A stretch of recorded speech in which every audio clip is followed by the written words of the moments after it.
Here we are. I should have did that when you were Oh messing yeah, you around. think so? Yeah, Yeah, thanks a yeah. lot.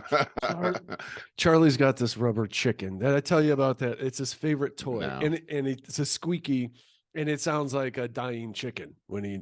Oh yeah, you So have told me about that. You know what? you There's a hear it? Do you bird. hear it? Wait. No, I can't hear it at all. Okay, good, good. Oh yeah, that's good. There's a bird outside of my house, and he's there every morning. It sounds like Charlie with a squeaky toy out there, God, really? and it's so annoying. Yeah, it's I got to be a threw lovely bird. I threw a rock at him yesterday. Did you really? Gee. And with There's no. that, welcome to Over 50, starting over, where we try to get a little bit better every day.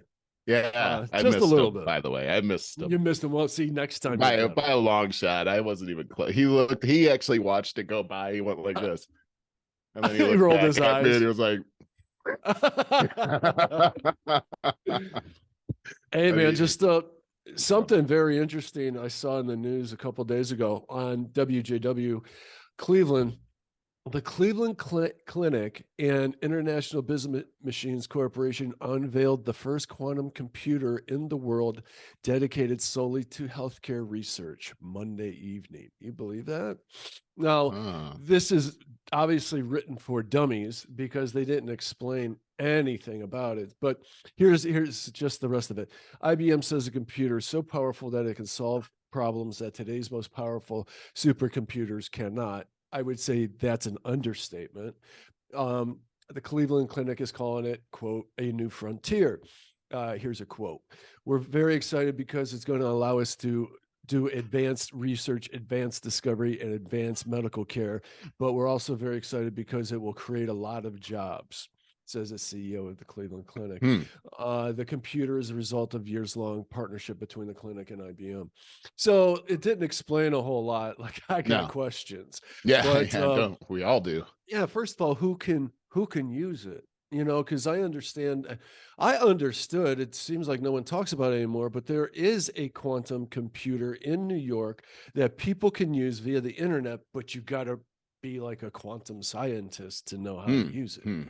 Is my understanding of that. Yeah. So I think that's very interesting. And my It God, is very interesting. things I are think excelling like beyond belief, is at an exponential rate. Just 3.5 years ago, when we started this podcast, we would talk about AI in the most generic and futuristic terms, like we're talking about Buck Rogers.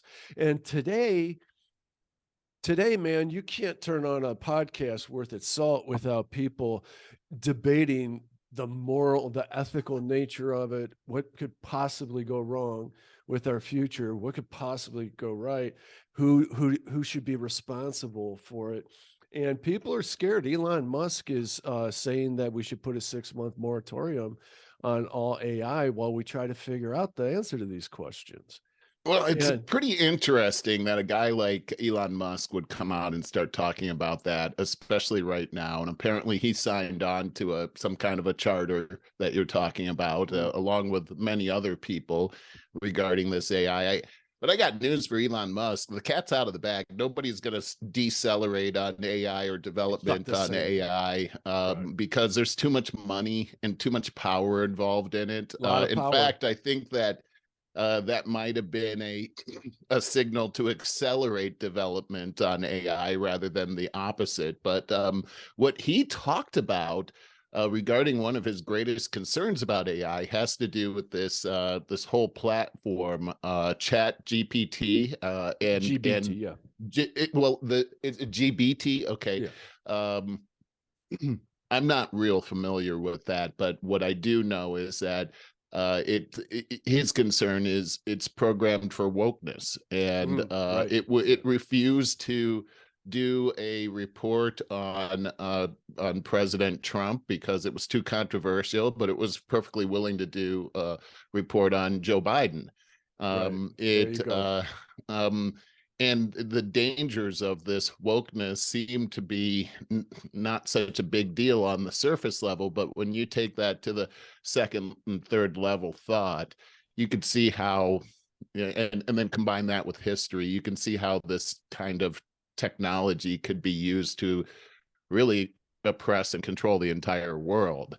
So he's got a point. But then when you take a look at what you're talking about with Cleveland Clinic, I mean, it just makes sense that you would use this technology in healthcare. This is a double-edged Yes. sword for sure. It is, and it's come upon us so quickly that we're unprepared for it. But you know what? So did social media. And look at Hmm, the disaster that that has kind of been, the good anxiety that point. it's caused, the bullying that it's caused, because it was just like all of a sudden it was here one day, you know? Yeah, yeah, you're right. Charlie's You're Gone right. nuts. So I pulled up this article that is in regards to what we're talking about.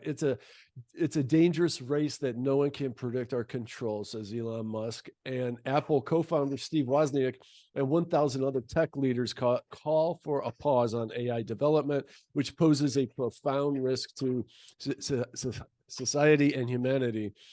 And you really don't hear Charlie with that toy. I I hope you can don't. barely hear him. I can hear a tiny little noise, but I know he's Okay. doing it, but it's not really coming Okay, across. So because that it's it's loud to great. me. It's like driving me crazy. I know, but just So like that bird, it yeah, drives me yeah, yeah, crazy every yeah, morning. right.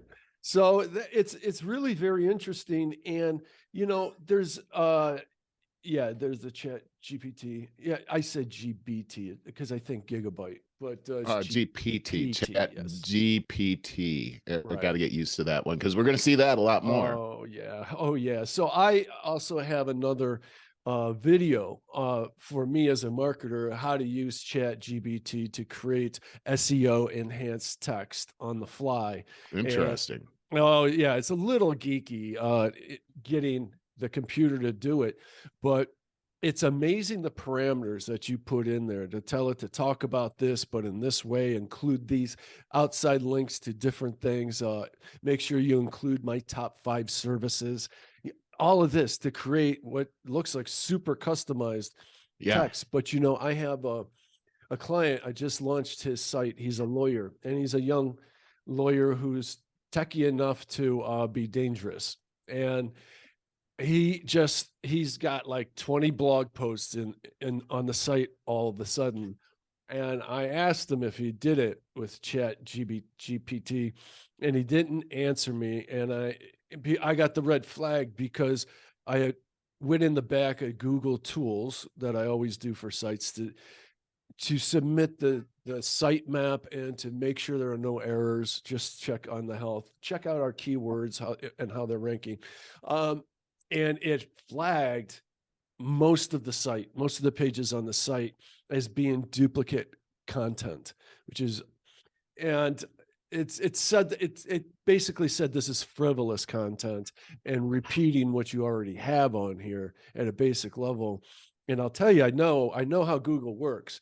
They know how to flag AI written content, and instead of, it's not a pure penalty, but it's not giving us any juice. Like he thought Hmm. he was going to just kill, Interesting. kill SEO So wise. using this AI engine, Google can capture that this has been automatically I generated, and think so. therefore they don't get as much Juice. exposure Hmm, hmm. to the public with that, according to what you're thinking here. Yeah, from what I'm seeing. And Yeah. that alone could be Mhm. what that's AI, that's Yeah. an algorithm and AI that they're using to Well, you to know what? mitigate that. That's They also interesting. they also have their own AI that's a Right. competitor That's what of I'm Chat. saying. Right. So yeah, Yeah. so they know what AI is and isn't.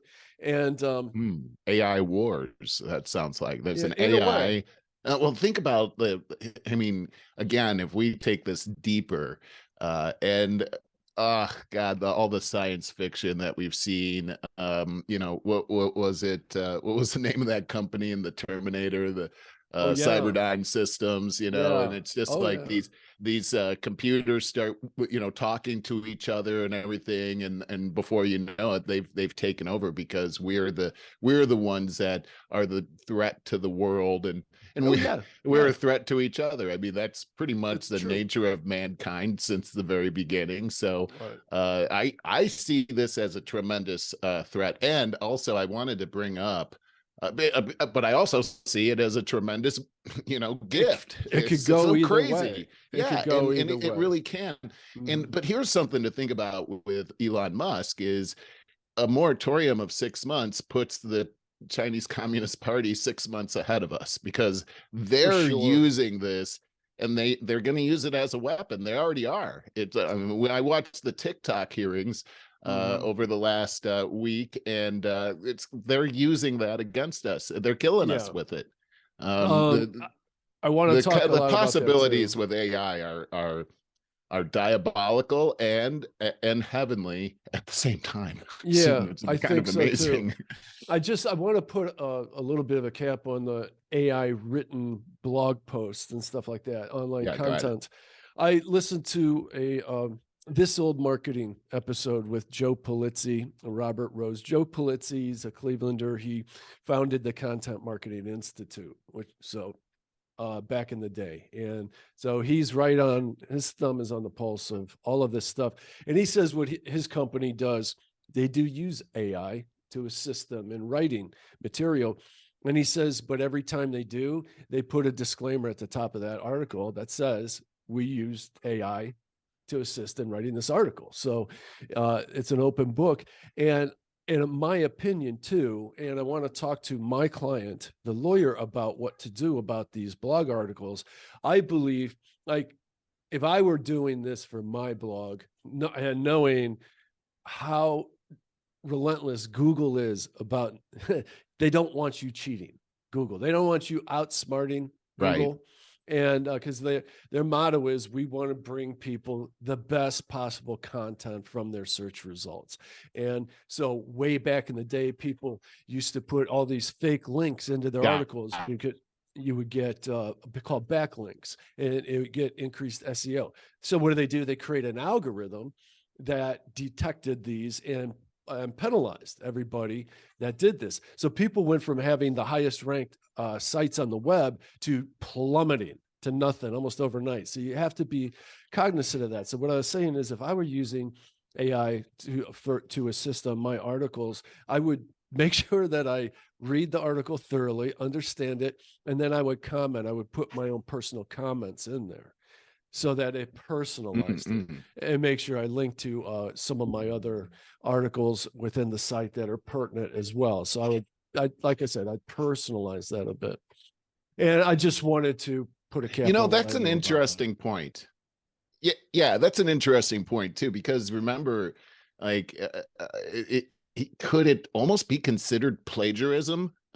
Somebody Well, it else is writing is. it. It is. Yeah, It's pulling content from other people's writings. yeah. So I This bet is you could take a sentence here or there, and it's 100% pulled from someone else's paper. So I think that Joe Pulizzi's yeah. onto something when he says you should put a disclaimer on there admitting that this is AI assisted writing. And I'm sure he's thinking, because he knows how Google operates, that they will detect that and give you a pass because you're doing things ethically. And that's all. That's really all it is. But there's the slippery slope when I say Google wants you to do things When you were a ethically. kid and you had to do a report, and you couldn't just copy everything. Well, you know what the parallel is on that? Yeah. Math class Yeah, with a calculator. Our connection's pretty well, bad. it is pretty bad. I see that. Yeah. I never have any. I'm online all week long, and I never have any problems until I get on Zoom. Zoom is a problem for me. I have all kinds of problems on Zoom. I don't know why. Not Yeah. really sure why. Just might But be that application. it might be. But hopefully we can hold it together here for the rest of the show. But Yeah. this is an interesting subject to me, because the whole world is going to this AI model, and we're going to be living this. We're already living this. It's permeating our lives and everything that we do. And and I'm in software. Software and AI go together very well, and there's so many benefits to be had. But gosh, we have to we there's no way for us to stay on top of everything that AI can possibly do to interfere with our lives. So Right. this is already a freight train that's gotten away from us. I'm Yeah. not really sure what we can do. There's no way to put the genie back in the bottle on this whole thing. And when Yeah. quantum comes out, it's going to, I mean, right now we're dabbling with quantum, but when this really comes out, it's going to take these things to an exponential level where we are today. And like you're saying, everything's moving at an accelerated rate, but it's about Exponential. to go into warp speed. Yes, Mm-hmm. it's about to go into warp speed. And the problem is this is the scary part, is the very people that are in charge of it are the very people that seem to be screwing up the world right now. So There's so much that could be said to that. that's my big concern, Barry. Well, I said this on the podcast a few times. I think it all the time. When you pair a quantum computer with AI, I don't see how you get something that's not super intelligent. I mean, way beyond human intelligence. There's a show that was really good. It's on Netflix or something. That it's one of those that it just ended at the end of season 4. It didn't get picked back up, and so it didn't never put a end cap to it. But it's called Travelers, and the premise of the show is about these people that got to go back in time and try to change certain events because they are run in the future by an AI machine. That's the leader, because whatever it sees, whatever it tells people to do as a law or something, is because it can foresee all of the different probable outcomes almost immediately. Right. So it's malevolent. I'm sorry, benevolent, right? Yeah, benevolent. It's nice, and wants to do right for humankind. So it's a very interesting look at, instead of a total dystopian future, you could see that story as well.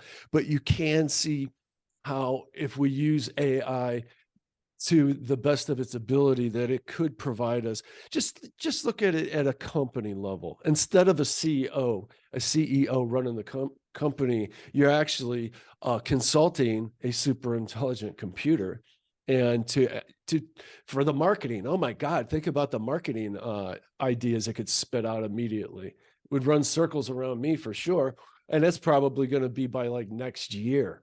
I mean, just it, like I said, exponentially. This stuff is just excelling unbelievably.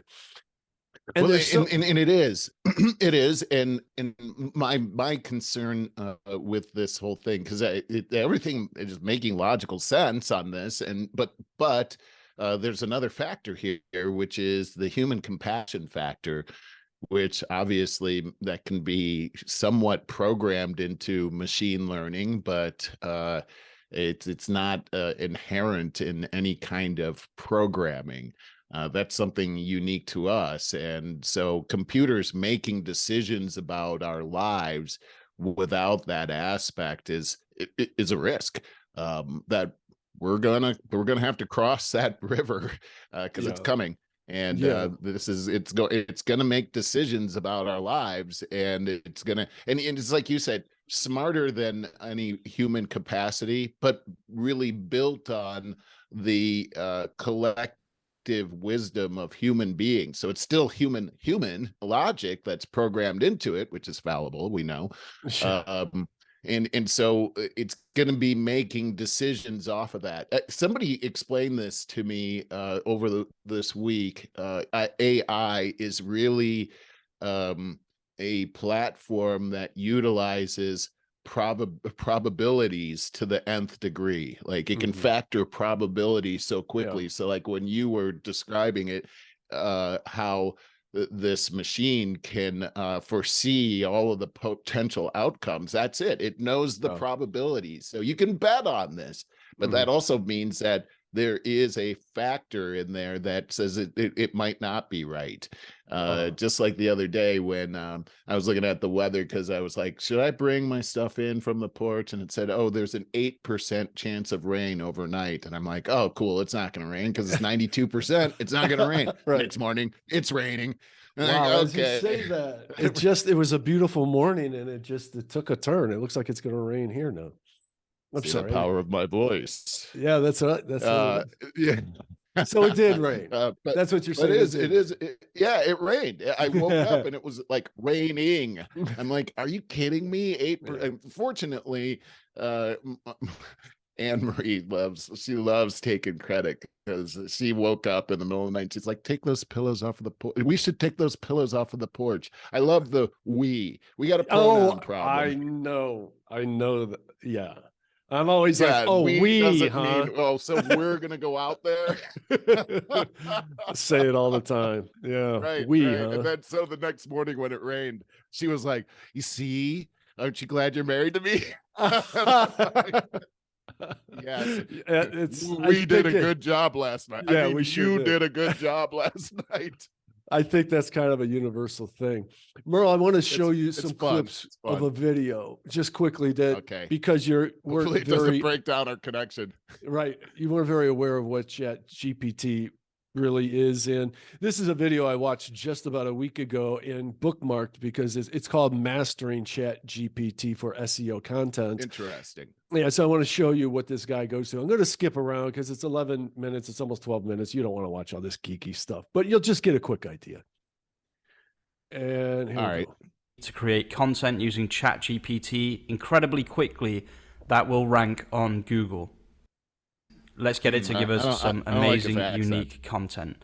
I have this entire process down in the description, so feel free to check out the description where you will find this document here, which tells you exactly what how to dress for a date male, and it'll tell me that up to 1,000 people search this every month. I want something that can get me some quick traffic, so I'm going to look for something that is currently trending. What I like to do is I look for... So he's finding out the perfect subject matter. So what do we actually want ChatGPT to help us with here? We want to continue to prompt or prep, in this case, ChatGPT. And what I'm going to say is, so this is the most important part of this. People keep coming back to me and saying this doesn't work, this won't rank, it just gives you pointless content, etc. So he's feeding inputs into As you can see, I'm writing, do you understand at the end of every sentence here? Because I want to know that ChatGPT is actually understanding what I'm saying. Isn't that wild? And we're now going to prep ChatGPT to make sure that it knows to use bullet points, headings, etc. This is fascinating. Yeah. I want you to try to answer, where'd it go? Do you understand?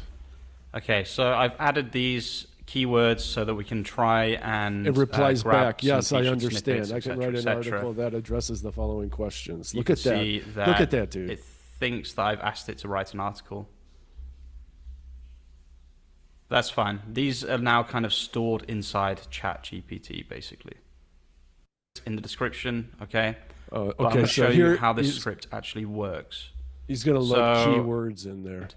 It will pop up with something saying keyword SEO friendly. Is the internal linking that I'm doing automatically. You can see it wants to add links to his website. I'm just going to select the first. This is wild. Will be a lot quicker because ChatGPT won't. Those are all the keywords he wants to add into an article. We'll just give this a second to load. Wow. Do you understand? Okay, so you can see, yes, I understand. I can include the following keywords in this article. How to dress in your. Look at that, dude. When I generate the content, it's going to be a lot more unique than it would have been before. So now what I do is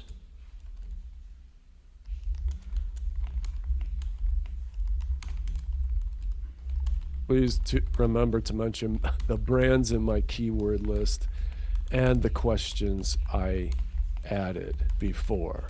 I mean, you're talking to it like it's true intelligence.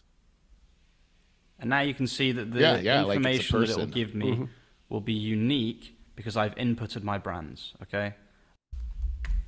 It will then give us this information here. So introduction, brief overview of the blah, blah, blah, what to wear in your 20s, general guidelines. It'll answer all these questions one by one.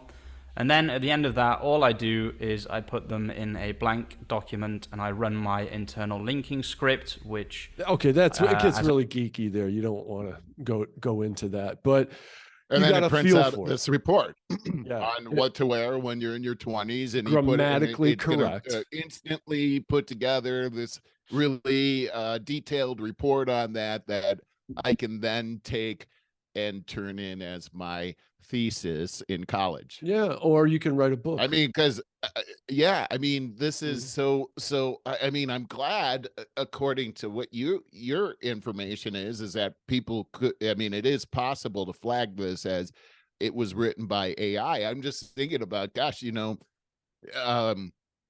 could go to college and never have to write anything yourself. You'd never have to learn anything. You mentioned bringing calculators to math class, and I remember I had a trigonometry class where I could bring my calculator. I got to tell you, that calculator really didn't help me because it was still super hard. But this is not going to be like that. This is correct. Just, hey, I need a report on the Roman Empire, and here's some keywords and some things that I need. And boom, 5 minutes later, it's done. It would have taken me 2-3 weeks, took me 2 or 3 minutes now. Well, we're back to a conversation we've had since the beginning of this podcast, and now it gets a lot more serious. Now it's a lot more realistic. And I remember it's hard. I've said this before. It's hard for me to have this conversation with conservatives because they just say, nope, that's never going to happen. And I said, well, theoretically, hypothetically, what if we cannot input because of automation and AI? What if in the near future, sometime in the future, and I'll have to go 1,000 years, that we can't employ everybody because everything's automated and AI's doing all of our thinking. Now, you can see that this is an important conversation to have. For sure. I don't know why conservatives would not be able to see that conundrum, because it's clear as day to this conservative that this AI is a threat to our whole way of life. And I mean, I can see the utopian world. It's so funny. I've been studying this whole green energy thing, and you go to these websites, and it's like this. They've got this picture of this utopian world of how everything's going to work. And I mean, it's basically is that the computers are going to do all the work, and we're just going to kick back and let it happen. And we're going to live this life of luxury. We're just going to ride bicycles all over the place. And I don't know. We don't even have to think about anything anymore. I mean, that's one picture. But the other picture is the Cyberdyne systems and the whole Terminator aspect. And it's, or somewhere in the middle of all of that. But when you take a look at what's happening to our society all around us today, Barry, and without AI, take AI out of the picture, what we're seeing here in our own and especially with the news over the last couple of weeks, our government is a tyrannical government. Yes, I want to talk about that more. It's not government of. It's not government of the people, for the people, and by the people any longer. We lost that. We have to fight to get that back. But here's the point: is that those are the people in charge of these mechanisms that we're talking about. Right. They have complete control over them. That's a good point. But I tend to think, and I can see all kinds of different possibilities like we're discussing, but I've always kind of tended to think that this is our natural evolution and we are going to merge with this. And I've said it before, the internet right now and our smartphones are external hard drives, and they're all linked via the internet, right? And so all this collective knowledge is shared. Well, just wait until like next year or whatever, when we're putting that in our head. And now, I mean, it's coming. You're right. We are the internet. We're going to be connected. They're going to be internal hard drives rather than external. And so the hope there is, now, first of all, I think we kind of become God at that point. And once we are all linked, we're thoroughly linked. Our intelligences are linked. And I've always thought that life does seem, the evolution of life does seem like it's just trying to get back to God and back to one. Like the Big Bang has happened in an infinite amount of times. Everything blows apart. Now there's an, instead of one, there's an up and a down and a left and a right. And, everything's a dichotomy. But everything's always trying to come back, just like the planets slowly started to form. And we evolve and evolve and evolve. I think we're just trying to get back to one again, just to blow it apart. And I think maybe that's what this is. Maybe this whole merging with AI is what we do over and over infinitely. And then we give birth to, another piece of technology and another piece of life, and they slowly try to come back together again. That's infinity. I got to try to explain infinity. Yeah. Yeah. Good luck with that. Yeah, I know. No, what you're saying is fascinating to me, because on many fronts, I agree with what you're saying. I mean, I do believe that the goal is to merge this technology with our own human brains. And actually, we're seeing world leaders talking about this, and they believe they have the technology. We've talked about the WEF and Yuval Harari and what he says about, God is dead, and that really God is going to be this cloud technology. It's really what you're talking about.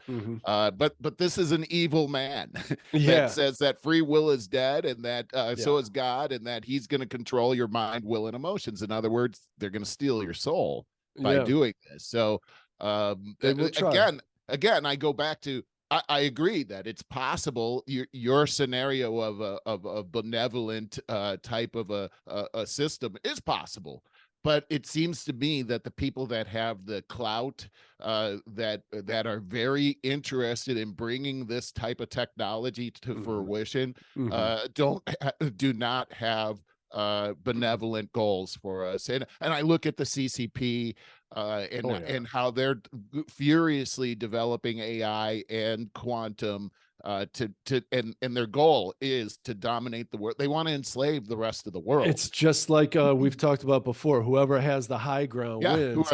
Right. The space race and the AI race are both the high ground. Very well said. Very well said. And so we're watching this this play out in front of us. I mean, it's like we're sitting in a theater watching this play out in front of us, and we got the good guys and the bad guys. That's the human element that we're seeing. And from my perspective, Barry, this is a spiritual battle. This is playing on the canvas of a spiritual battle between good and evil. Oh, totally.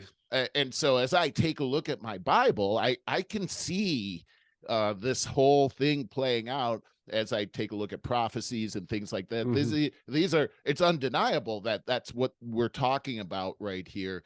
And one thing that I've seen is that, man's wisdom typically adds up to a hill of beans. That's what we're seeing here. Well, here's what I'm saying is every time man, you mentioned it a couple of times here, we almost have this God complex where we think we can control everything. And that's part of our human nature.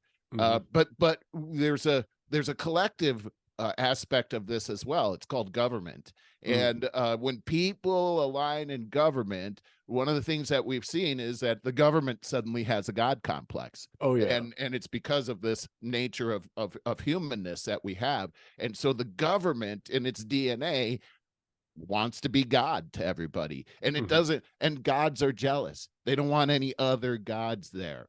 And so we're actually living in an environment here where this whole country was established under this whole principle of a God that's given us these freedoms, right? We talked about that. But it seems to me that our society, our government, the DNA of our government has been not only fighting and railing against that since its inception, but it's had some pretty serious victories, especially over the last, I'd say, 20 years. There seems to be an exponential thing that's going on. So what we're seeing now in the news is all of this evidence of of that actually taking place, where we have to eliminate any competing gods. Yeah. And anybody that stands in the way of that, we got to eliminate. And so I'm seeing here in this country where the powers that be are using the mechanisms of government to really put away any challengers. And we saw where Donald Trump was indicted this past week, and it's such an interesting thing as I take a look at this, because I'm like, what could be the motivation here? Because personally, I'm not sure that I want to vote for Donald Trump as a conservative, but this kind of makes it so that there's not going to be a choice. Yeah, I agree with you. And it almost feels like that must be the Democrats' plan here, to force us into a choice between whoever the Democrat person is. It could be Joe Biden and Donald Trump, because they feel like they've demonized him so much that it'll be easiest to defeat him. That's what it seems like. Kinda, but I honestly think that it's not so partisan when you trace it back to its roots. I really think it's deep state, and I think deep state is bipartisan, and they I do too. Yeah, they love just creating this divisiveness. It's a total smokescreen. I totally agree with you, and I this is where I was going with this, is that I don't think okay, Donald Trump, say what you will about him, I'm not a huge fan of all of his character. There are many things that I do like about what he was able to accomplish as president. In fact, I think he accomplished more than most presidents ever did, even in 2 terms. But there are areas that I like. I don't think I want to see who else is out there. But it seems like he represents all of us now. He represents our free will, our America as a outstanding country in this world. But American he's so embarrassing. See, this is it. We get confused divisive between him and his personality and what's really going on, because the way I see it, this is actually an attack on we the people. Oh yeah. This is them. We've heard all about controlling elections, and we got to impeach this guy because the Russians and these people are trying to. I've never seen anybody trying to control an election more than this ever in history. Well, I mean, it's the cat is out of the bag. I think one of the most important developments of the last several years is, thank God for our oligarchy in its early days, meaning Elon Musk buying Twitter at an exponentially overpriced rate, and outing with the Twitter files that are still coming out. So much has been divulged, and of course, the far left has been consumed with trying to control free speech and censorship. And it's the cat is out of the bag. So smartly, Musk appoints 3 progressive lefty reporters, but they're true reporters. That's the problem. They're journalists. True journalists. Yes. Right. Thank you. Matt Taibbi leading the charge. Love that guy. I do too. If I see his name on anyone's podcast, I can't wait to listen to it. Me too. I got yesterday's, I believe it is, Rogan's podcast with Michael Schellenberger. I have love that guy too. Yeah, me too. I'm almost done with the podcast. I'm going to play about 2 minutes of it for you in a second, because it's that you got to listen to that podcast. It's so important. And what he's divulging, I'm going to say again, though, and I think it's so important, is I so agree with what you're saying. And Barry Weiss, and the reason that he appointed these 3, there might be more, I don't remember, but those are the 3 I know of. Yes, because they are progressive left, but they are very smart.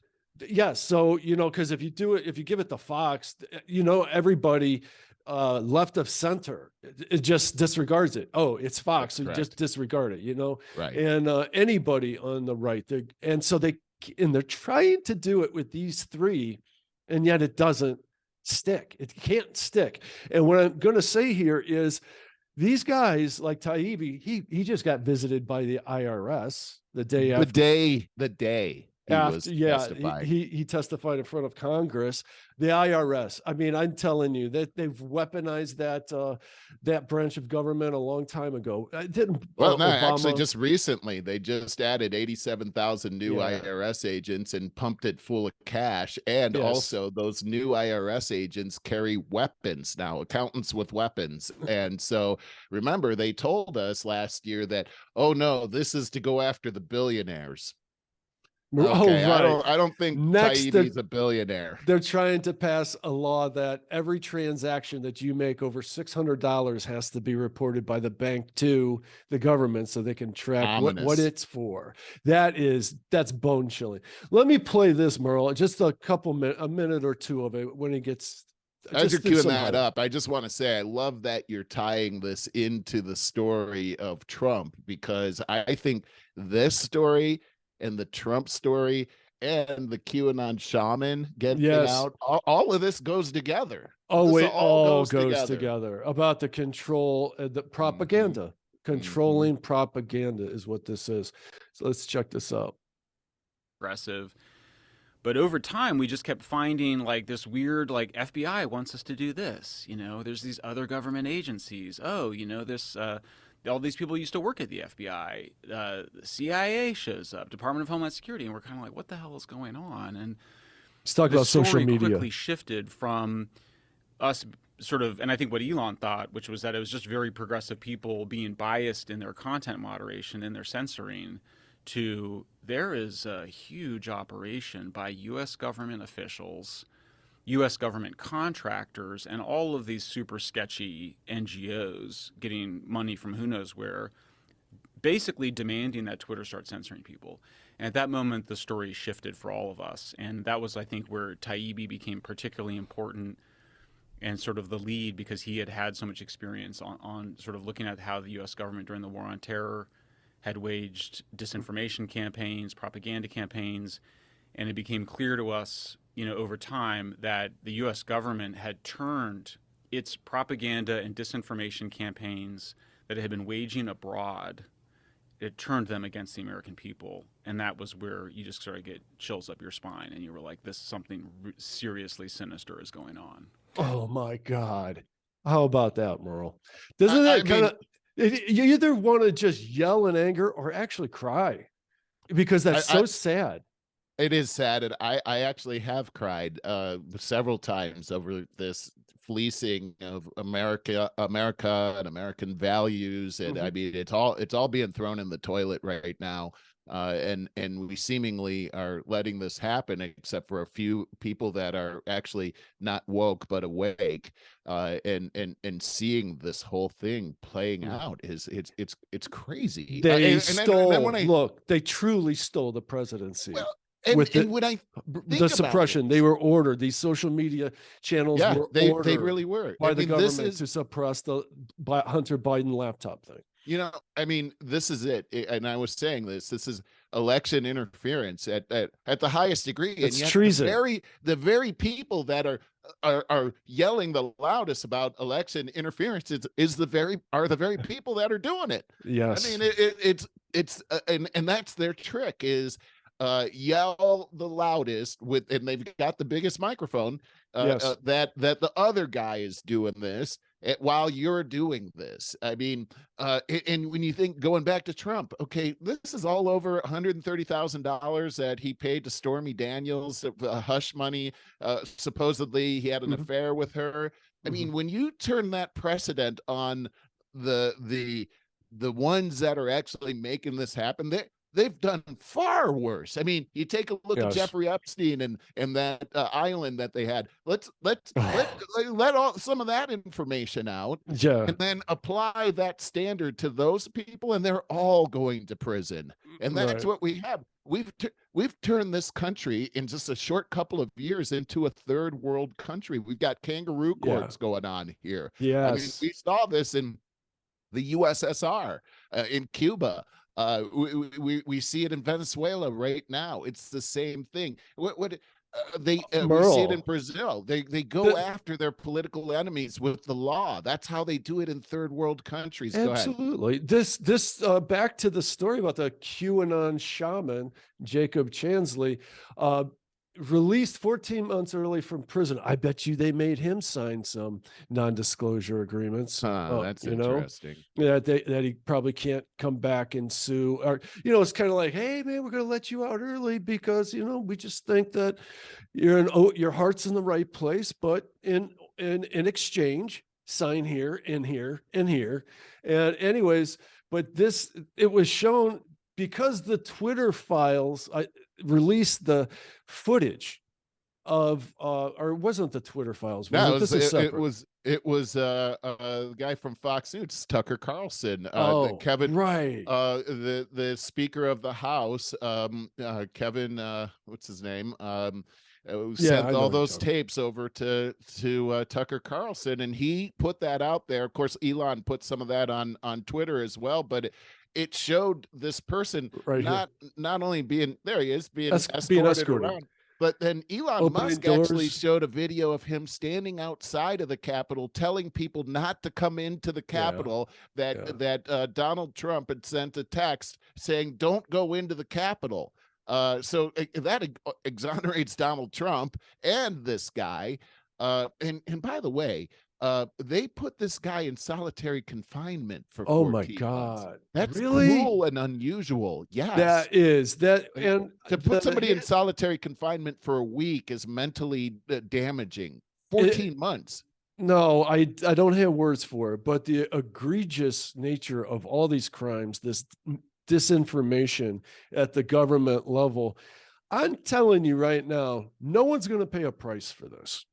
And it feels like it, but I don't know.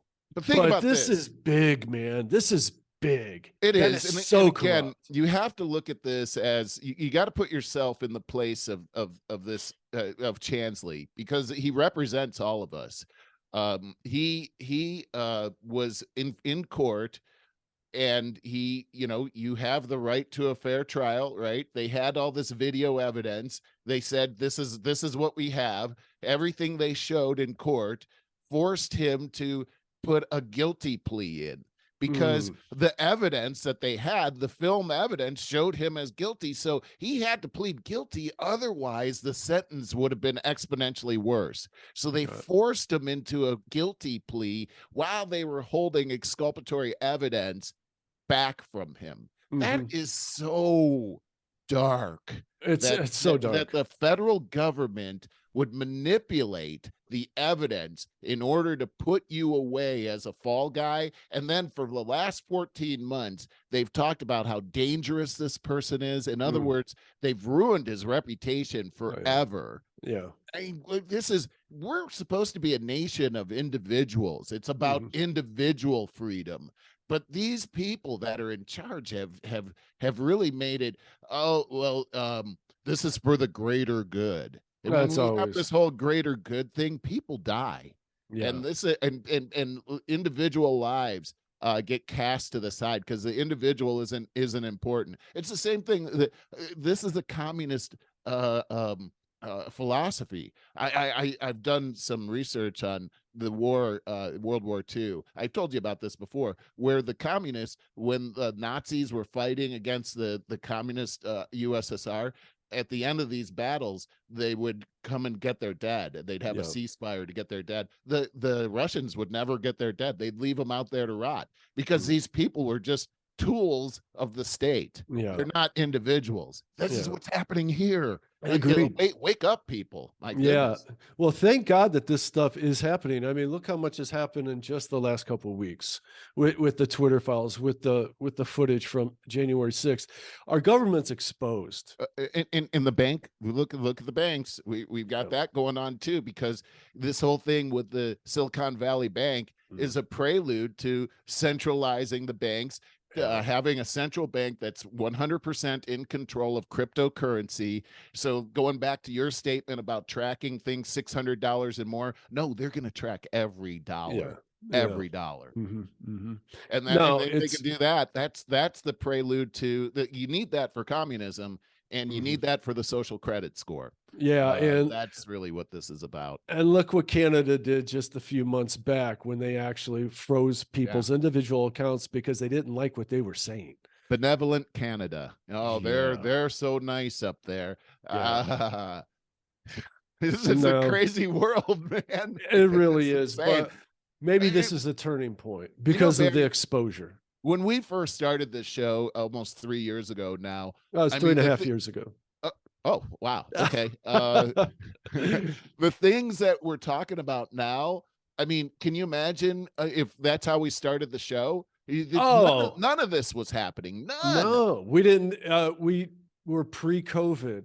COVID really changed the world. It really did. I was thinking this morning, buddy, when I was walking Charlie about our conversations in and around COVID and having to tread so lightly because of the censorship that was going on, extreme censorship. And I'd say a few times, it's going to take a while before the dust clears and we can look back and see what we did right and what we did wrong. Oh my God. Now that all the dust is settled, and I say that the final nail in the coffin was when the pharmaceutical industry tried to mandate children get vaccinated. I think that's when everybody went, whoa. That's good perception there. I think you're right about that. And now we look back on it, and Fauci can't believe he's not in prison right now because of all the evidence. I mean, we got him on film in trial saying that he didn't fund gain of function research, and he tried to just redefine gain of function research, but he really defined it. I mean, it was just clear what has been going on there. And just to be in cahoots with the pharmaceutical industry that sponsors our propaganda news. It's all like so clear. It's so crystal clear, the corruption that is interwoven through the corporate America, big pharma, big tech, all the social media censorship and stuff. In with our government, and it's right in front of our face. You got to be pretty blind to not start to see what's going on. I agree. And I think blindness is actually what's caused a lot of this. When these things were on the horizon and we were speculating about this, I had a knee-jerk reaction to all of it because I've been a pretty copious studier or student of history. And so as these things were coming up you recognized it on the horizon, I remember having these discussions like, well, we're going to have to wait till the dust comes out. And I was saying, no, I'm seeing this through the lens of history, and this never works out well. And when the whole thing started happening with COVID, I could feel it. My thing was really, this is an experimental use authorization drug, and my whole thing around World War II with Mengele and how this whole thing with the doctor had to give you the ability to make a decision, informed consent.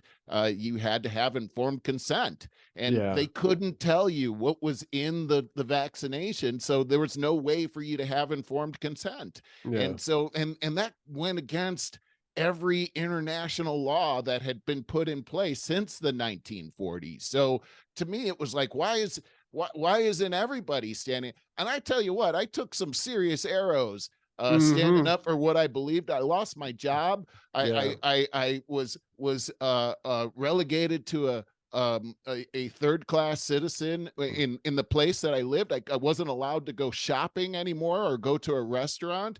I paid a serious price. I had to leave. And now I look back on all of this and I can see that, okay, I wasn't crazy. They tried to make me feel like I was crazy. And now I can look back and I've been vindicated. And this is it, Barry, is that we here in this country have got to hold on to our freedom of choice. We can't be shamed into not having our individual choices. And I'm kind of kind of pissed about that whole Yeah, thing. you should be too. And you know, you got to realize they're using weapons that, you know, we're such good people, generally speaking, at heart. Using that against us. And they use it against us in the form of guilt. Like, we don't want to be called a racist or a transphobe or whatever else other kind of label so badly that we won't open up our mouths. And this is That's like, right. Our conservative representation in our government, I think, is not intelligent enough and doesn't have enough spine to stand up against these very obvious crimes that they're committing against us via the racial stuff, the trans stuff. Look at all this ridiculous trans stuff that is in the news all the time. So this trans person goes into the latest school shooter, kills 6 people, and that Kareem, what's her name? Jean-Pierre. Yeah, she comes out and says this is a horrible crime. There are crimes against trans people going on right now. She turned this the trans community is under attack. Is what she said. Yes. Yeah. How about the 6 people? 3 of them were children. How about you talk about them? They're the ones that were killed. I know. And when you look at the video, it's pretty crazy. Okay, this goes right back to, again, same subject we're talking about right here, which is tyranny. Yeah. What we see, and I really feel like our society created that situation that happened. And I do feel like this trans person is a victim of this woke mentality that's been pushed on people that make people feel like they're a victim. This victimization thing. So this person is drunk on that. And they're being controlled by that. This emotional thing. We talked about emotions on our thing. This emotional thing was used to control this person into a murderous scenario. And when you watch the video of her going through the halls, it's sick. I mean, the insect-like nature of how she exterminates people with no feeling whatsoever. I mean, that why we turned our this whole woke mentality made that creature. Absolutely. And then our sick mentality turned the actual executioner into someone to be celebrated. They're having a day of they were gonna have a day of trans vengeance in Washington over this, but the person killed 6 people. I don't. And I know minds are hijacked. And okay, it was a Christian school. The person went to the Christian school. Okay, so what's that all about? Apparently, she wrote a manifesto. I didn't know that. Yes, and with all kinds of detail. And they keep telling us, "Oh, well, we don't have any. We don't know what the motivation is." It's BS. They know what the motivation is. She was attacking a Christian school. She had a problem with whatever it is that they taught her. And this whole thing had gasoline poured on it from the woke message that she's probably getting from someplace like TikTok. Because the algorithms actually, as soon as you start talking like that, the algorithm forces that kind of information on this. This is how we control people, and it happened. We just had a whole hearing about this, and the facts are in. These algorithms can control human behavior.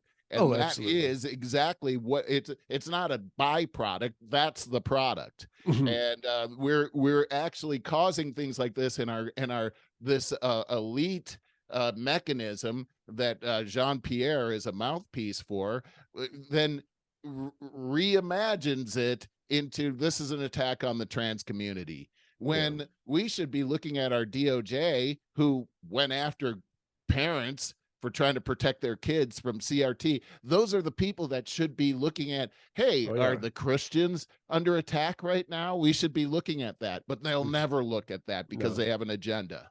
No, that's for sure. And the whole trans nonsense, it's like, we have the freedoms to be individuals. If you're a guy who wants to wear a dress, I mean, go ahead. Have at it. Yeah. There's going to be consequences, and you're going to have to be tough about that. there was a comedian that Rogan had on about a year ago, and we're still talking about the same kind of stuff. And so they're trying, the trans community wants its cake and eat it too. Like, I'm gonna all of a sudden call myself a woman, and then I'm gonna go out in sports and beat the hell out of you so I could take the gold. Right, yeah. And so they want their cake and eat it too. Where the comedian said, he goes, "Look, I chose to be a comedian, so I have to make sacrifices to do that. For instance, I got to go out on the road because that's what comedians do. And I got to sacrifice all this time away from my family because it's really hard. But that's the sacrifice I make to do what I love to do. Now, you want to be a trans person, there are some sacrifices that you need to make. You're not going to go out there and clobber women, for one. And that flies in the face of any feminist anyway, all of womankind. It really angers me. But what angers me most is that these institutions are trying to push that minors can have surgery, reproductive on their reproductive organs. They could absolutely mutilate them so that they'll never be able to have a normal sex life again for the rest of their lives. And their brains aren't even formed well enough to rightfully make these decisions for themselves.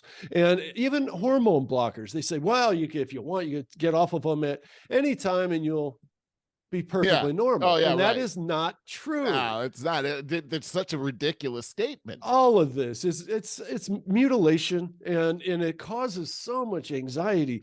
And there were studies done. Jordan Peterson talks about this. Studies done about people that have regretted going through a transition, and it turns out 80% of them were simply gay.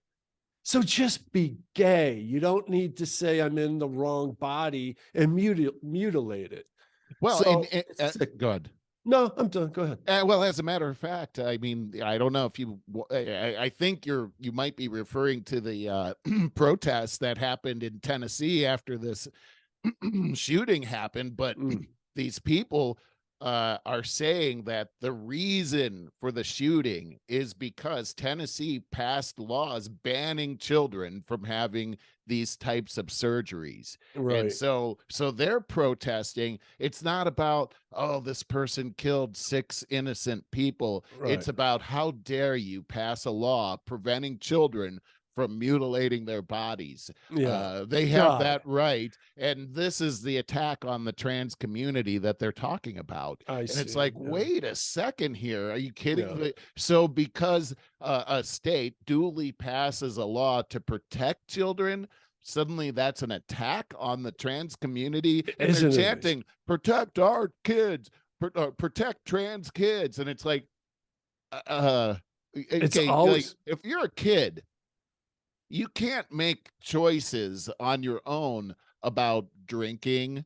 Right. You can't go to war. You can't rent a car. There's a lot of things you can't do. And the rationale has always been because they're too young. Their brains aren't formed enough. They're not mature enough to make these decisions. So, but you're going to give them the choice of changing their sex? Yes, and that's disgusting. An attack on kids? How does that logically make any sense? And you get all these people to come down. Okay, so are they being paid to come down there and do that? That's what's happening. Oh, everything. That's kind of like, I heard someone quote, and I'm going to be as vague as I always am because I never remember who said what, but somebody wrote a book some time ago talking about we need to do something better than just capitalism. Not talking about socialism or communism or anything. All he was saying is everybody is incentivized for money. So what happens? The pharmaceutical industry, look how corrupt they are because of money, even though they do so much good. I mean, look at what some of these miracle drugs have done at extending our lifespan and quality of life.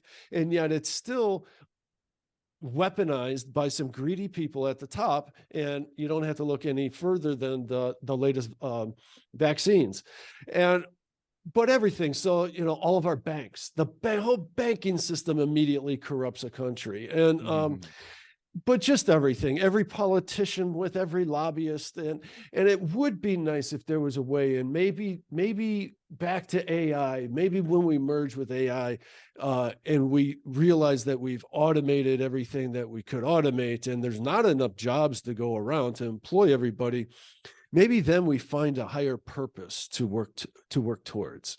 Yeah, I like what you're saying, and I'm going to push back a little bit though on capitalism, because I think the pharmaceutical companies are a great example here, because I do see what you see as far as how they have capitalized on this so-called crisis, and they've mega enriched themselves. In fact, at our cost, that huge during this lockdown, everything, people couldn't sell anything but huge like 100-foot plus yachts. They were selling like pancakes.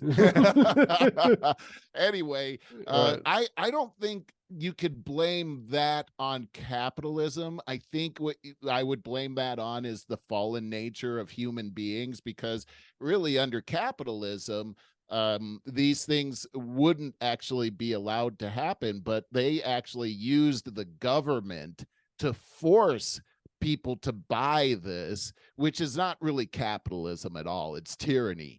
And so I would say that no matter how good of a economic system you put in place, let's say we change it to something else next week, the fact that people on earth are in a fallen state, they'll figure out a way to corrupt it. Just like AI. Well, who programs AI? People program AI. So you've got the fallen nature programming AI and rigging it for their own advantage, because that's what dirty people do when they're not accountable to anybody else. And it really comes down to absolute power corrupts absolutely. Our founding fathers tried to put something together that made everybody accountable. What is it? That whole concept where it's like we've got this division happening, and everybody's overseeing everybody else. Well, people figured out a way to corrupt that. That's really what's happened here. And no matter what system is, I just think it's not a technology problem or a government problem. It's a heart of the human being problem, I think, that we're dealing with. And it goes right back to that whole thing I'm saying. This is all being done on the canvas of a spiritual battle between good versus evil. Yeah, I see what you're saying. I tend to think, though, again, let's put ourselves in a near future when we are linked via Neuralink. We are merged with AI.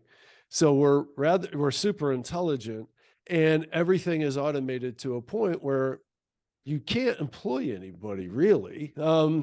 So there isn't really a need for capitalism at that point. Actually, I see what you're capitalism saying. wouldn't work.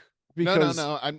My point wasn't that capitalism is going to be the be all end all. My point was that no matter what system, well, let's say we move to this AI, that we're talking about, well, human beings are still going to be able to program their thing into it, because they have control. Somebody's got to have control over it, right?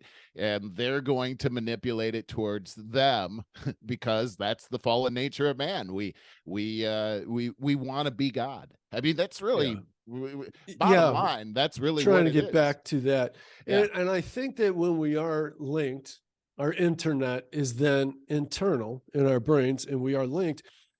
Think of the good that can happen. First of all, there's no more privacy, because in privacy, there's guilt and shame and things like that can be manipulated. And there's no more snowing anybody, no more lying, because you know what they're feeling, you know what they're thinking. So I mean, it's hard to have.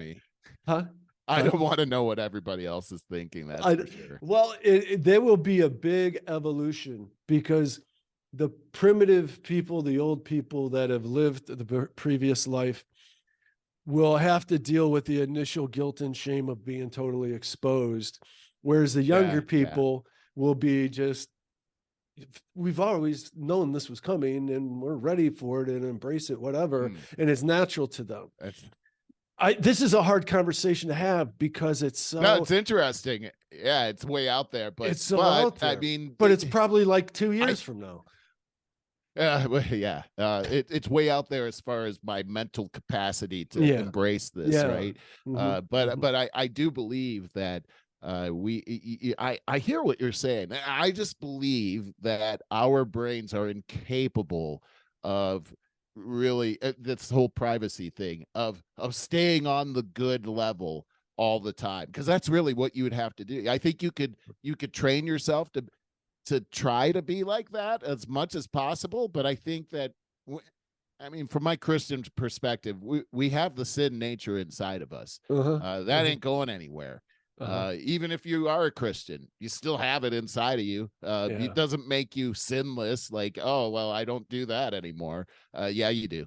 So that's not what Christianity is about, by the way, is eliminating all sin. That's what some church leaders would try to convince you of, and those are usually the flock that church belongs to is under complete derision and depression. So that's not. I'm just saying that. I just think that if you take down all the walls of privacy, this is going to be ugly, man. I can't even imagine what that's going to be like. But I mean, maybe we all have our own firewall. Yeah, maybe. Can you imagine? All of those dirty secrets are back there. And then they'll get hacked. Somebody hacks into your. All your dirty thoughts come out. They cipher all these into film version, and this is what Merle was thinking. Oh God, it's hard to think. This has been a great discussion, though. Very stimulating. Well, I love how we kick it around. Well, it's because there's so many things that are going on right now that are interrelated. Like we were talking about that shaman, the whole January 6th thing is really such a illustrative point of what our government did with our media, with a story, and shifted the story. And it's right there on the heels of the Hunter Biden laptop thing, which is it's all tied together, which is right off the heels of the whole Russia hoax of 3.5 years in the media. Yes. You know, a lot of people still don't know that that's a hoax. I know. This is so crazy. But what's crazier is that nobody, like Hillary and her paid-for dossier, nobody gets charged with anything. Nobody does the time. I mean, that's election interference again. I mean, it's just so crazy. Hey, here's something too, just to go along, just to throw this in as well to the whole corruption thing. We had the Inflation Reduction Act that passed back in September, where there was $500 billion earmarked for green energy. And so I've been wondering, how is this going to reduce inflation? Well, it hasn't. But something interesting happened at a conference down in Houston with all these fossil fuel companies. You had the energy secretary, Jennifer Granholm, down there talking. And here's what's happening is that I thought that as Biden was attacking all of these fossil fuel companies or big oil, that those were they've got money. They can fight against this and fight on behalf of the people. But what I found out has happened here is through the Inflation Reduction Act, those companies now are have access, like Chevron and Exxon and all these companies now have access to that money. And they're now they're all on board with this whole green energy thing, and they're shifting their whole focus. Like, for instance, Chevron changed their moniker from big oil to human energy company. These companies have been bought off through the Inflation Reduction Act, and they're now being subsidized by our tax dollars to create this green energy agenda. In other words, we're paying billions and billions and billions of dollars to the very people that this administration demonized in order to, I mean, they're all getting rich off of us and who knows if they're even doing, who knows what's going on here, but subsidizing businesses, especially big business like this, never works out well for the people. No. I've only recently become aware of this. I'm trying to think of whose podcast it was. It may have been Lex Friedman's, but it was about, I think it was Jordan Peterson's. It introduced the organization to me. I think it's ESG, energy, social growth. Governance. Ooh, God, that sounds even worse. It is worse. So in the guise of far left utopian ideals of a greener environment and social justice, they are funneling hundreds of millions of dollars into this program, our tax dollars, into this program, who in turn puts pressure on these big companies that in order to get them to go along with the DEI, diversity, equity, inclusion, stuff that is really crippling our country. It is, and it's forcing them to invest in other ESG type things rather than on market viability, which is bringing companies down. The government is incenting them to do this. It's making companies less profitable, and this is ugly. Less profitable, and it's really insidious because they're using our tax dollars in a politically leaning direction. To make activists. That's right. Yeah. And it doesn't benefit us. It benefits only an elite segment of our society. And this really goes back to what we said at the very beginning of this podcast, is that we've lost our exceptionalism here. Yes, we've become a tyrannical government, much like these third world countries that we've seen. Brazil has become like that. Venezuela has become like that. We saw how it happened to Cuba as well back in the 50s and 60s. So that was a once prosperous nation, and how it's been destroyed. All of these places were very prosperous and now have been destroyed, and we're going down that exact same path. And if people can't wake up and see this and stand up against this, then we're lost. But the awareness is there. It's coming. Many more of us are becoming aware all the time. During I'm glad. During COVID, Rogan picked up an additional 2 million subscribers, because they were trying to get the truth. Well, they were trying to suppress him with the ivermectin. He's taking a horse dewormer. He's trying to discredit him. And what did they do? They exposed themselves to 2 million more extra people. Well, the thing is, the truth has a ring to it, and as much as they tried to demonize him, the people understood that. Wait, I hear that tone.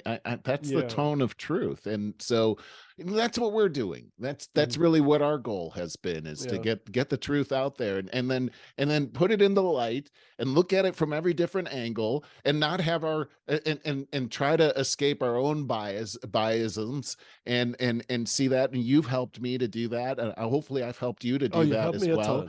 And I'm glad we have this venue to be able to do this. It's been what I think has to happen in order to start to cleanse ourselves of the corruption, try to turn things around.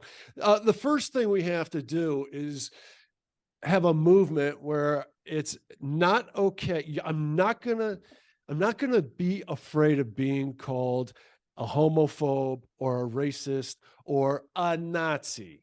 I agree with you.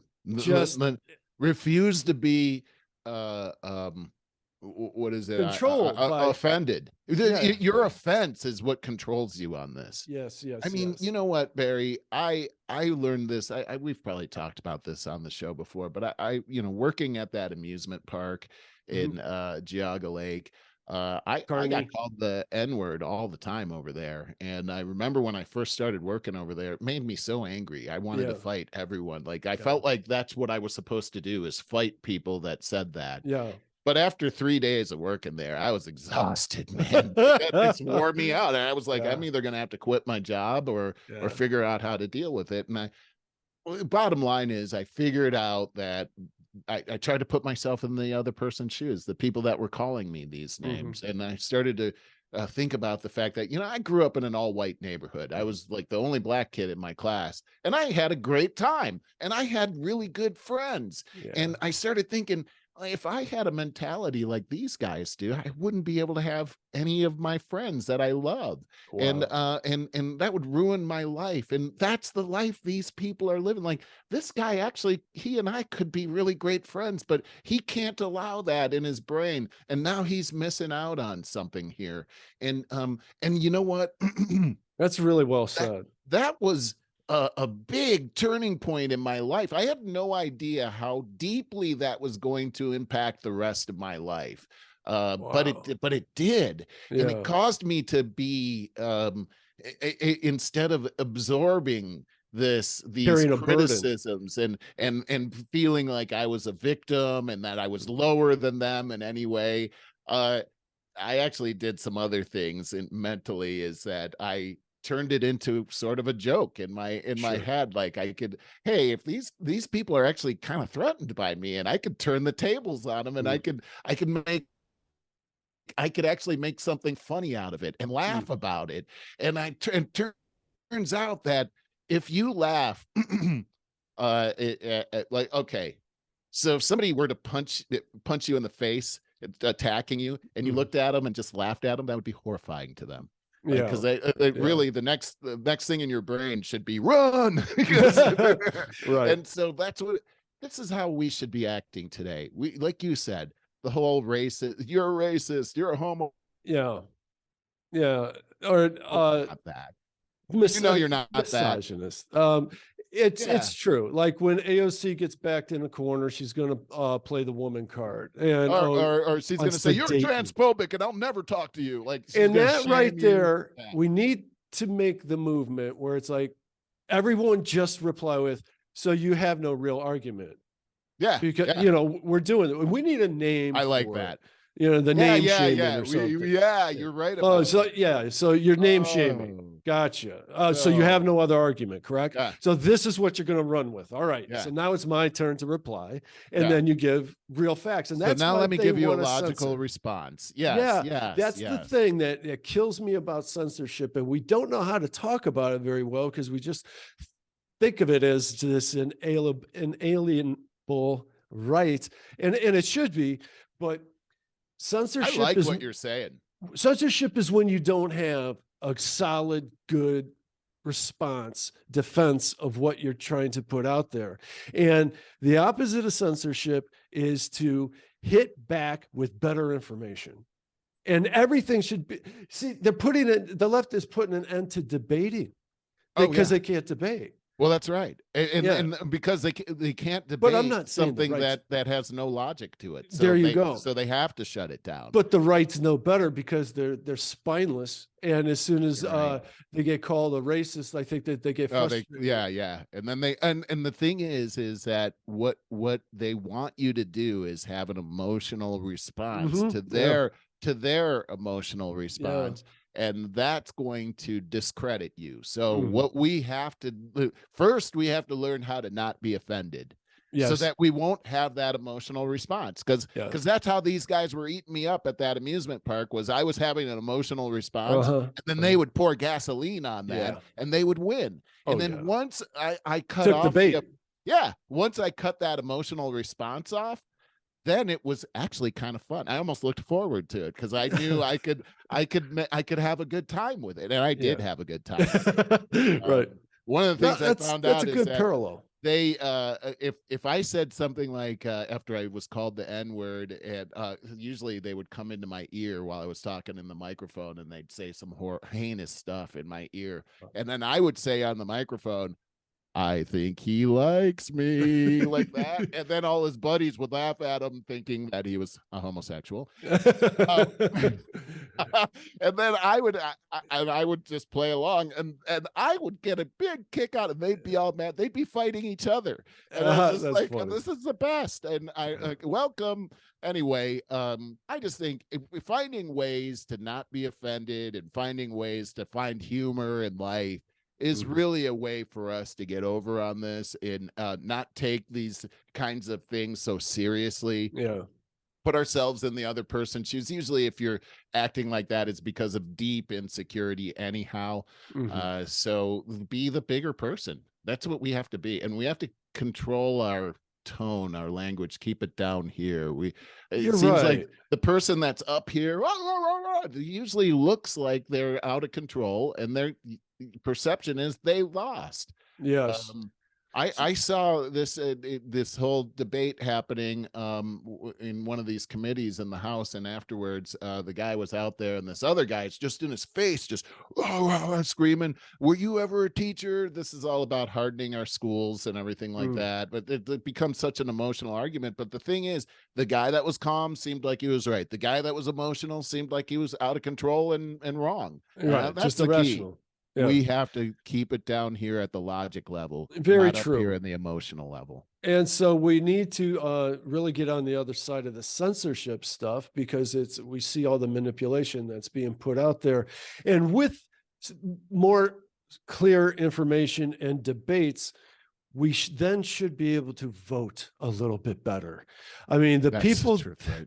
Our politicians, man. How do these guys? Who's voting for these people? They're children. Lightfoot. They're children. Yeah, these are children. Oh, this one, we got to talk about this. Oh my God, Gavin Newsom and the reparations. Oh my God.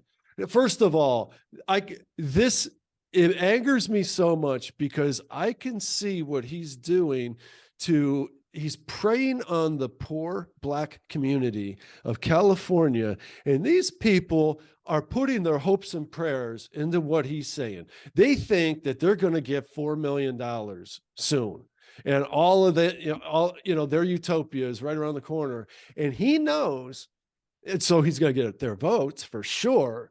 But he knows that this can't possibly be passed, so these people are in for a big fall. An emotional fall. Right. He is preying on them. I think it's gross. I think so too. And I think, talk about voting somebody into power that would just, I don't know how to say this, but people like Lori Lightfoot, Gavin Newsom, can name tons of others, Nancy Pelosi, for God's sakes, Maxine Waters. These people, why, how are we voting these people in the office to commit the atrocities that they commit? So we got to get smarter. I agree. And I think that everything you just said was absolutely right. I mean, we got to cut out the censorship so that people can see these things clearly, and that's really it. True. I think it does come back by we're going to give you something, and that's it. They've been blinded by that, but they need to see the truth. And I'm just so offended as a human being. I am too. By that tactic. As a Black man in the United States, I can't even believe that they're talking about that. But we already saw what happens when the government doles out a bunch of money. It ruins the economy. So this will be devastating to all of us, and it's not going to help Black people. It's going to make them it's going to prove to them that they are the victims, and that there's no amount of money that's going to quell that. And any money you give at this point is going to make things worse. And then there's the whole thing about, well, who qualifies as Black?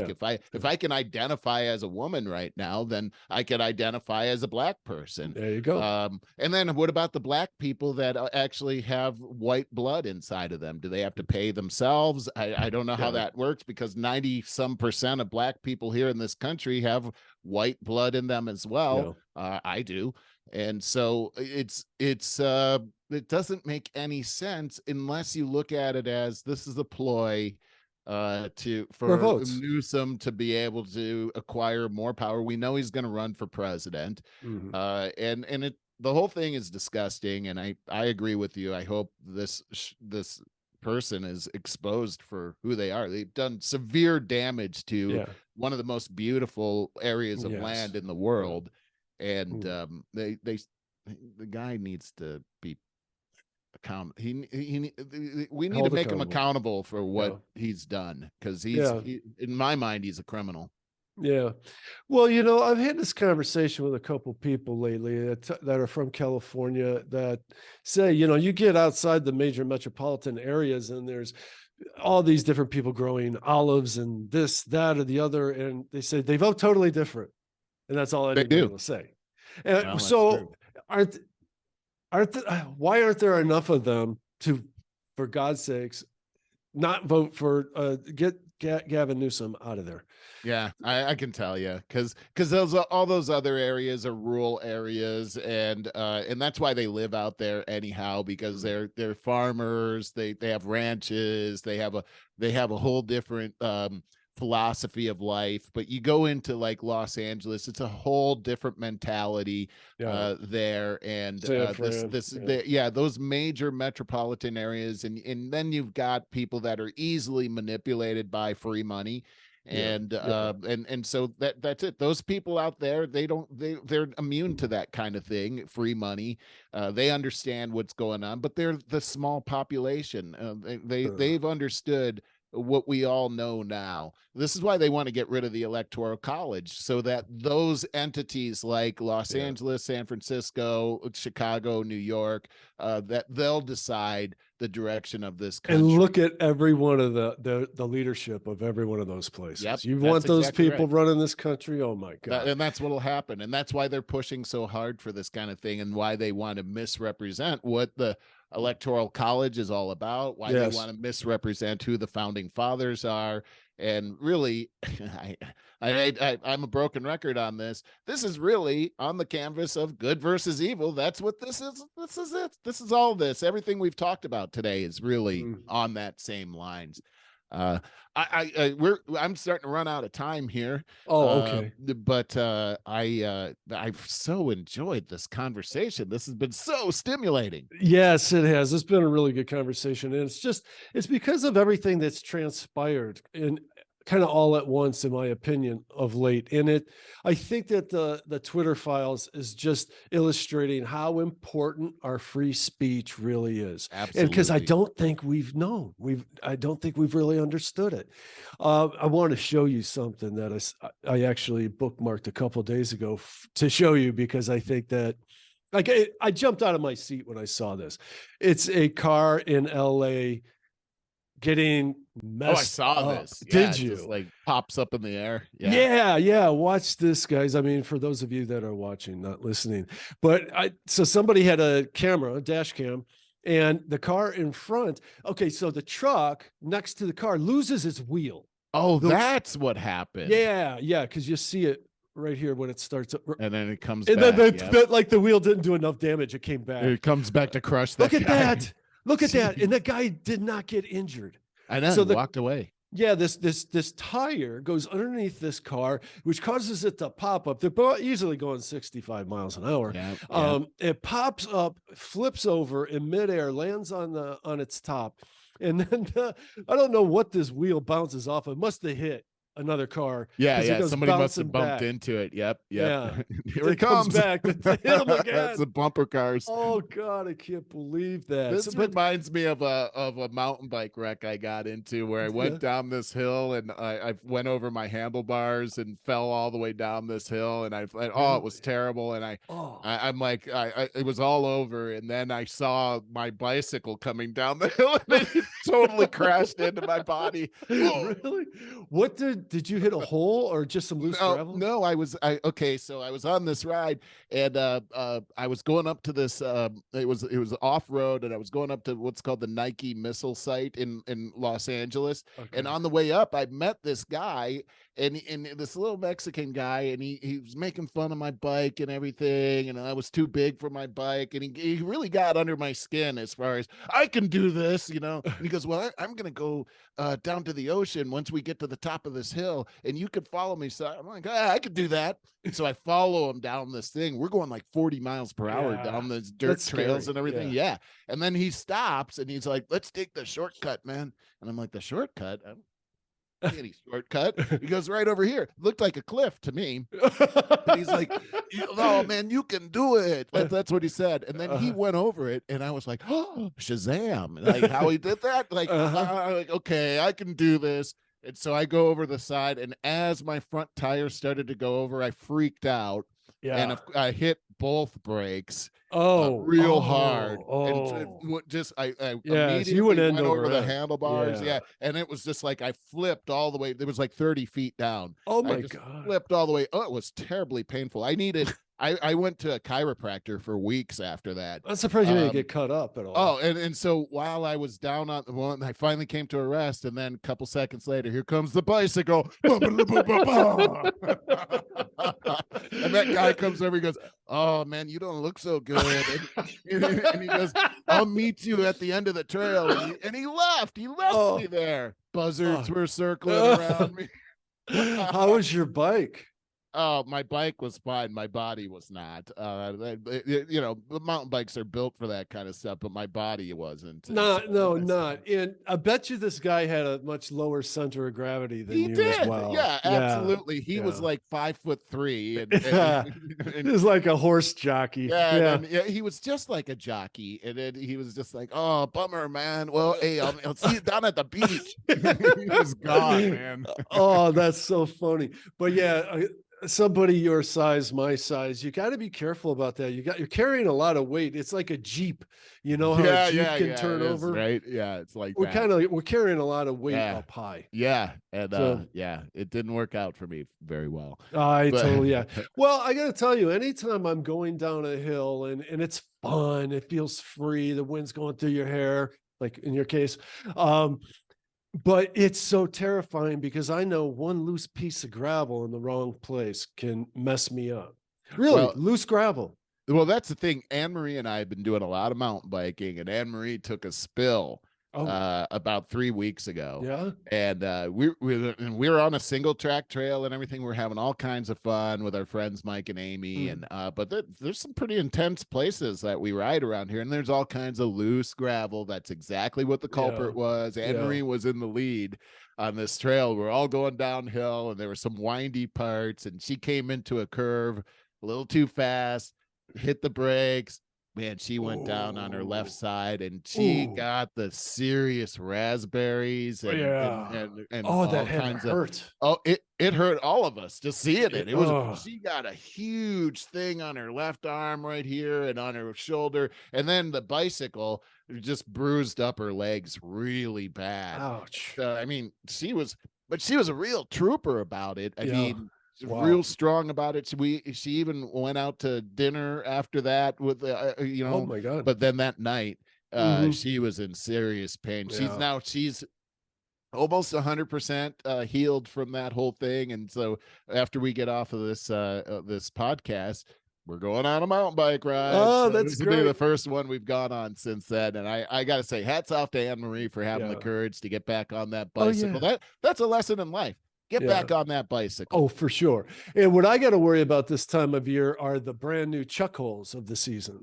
And, so when you're going down a hill, there's times on a sunny day that it's kind of like, it looks like white, black, meaning shadow versus sunlight. Yes. And a chuck hole can, when you're going fast, ruin you.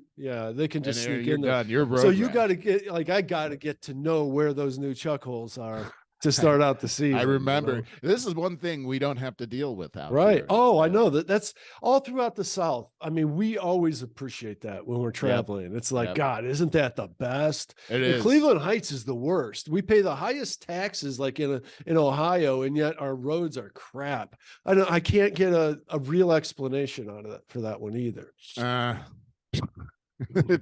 This goes back to the same theme we've Yes. had this whole Broken where's that record. money going to?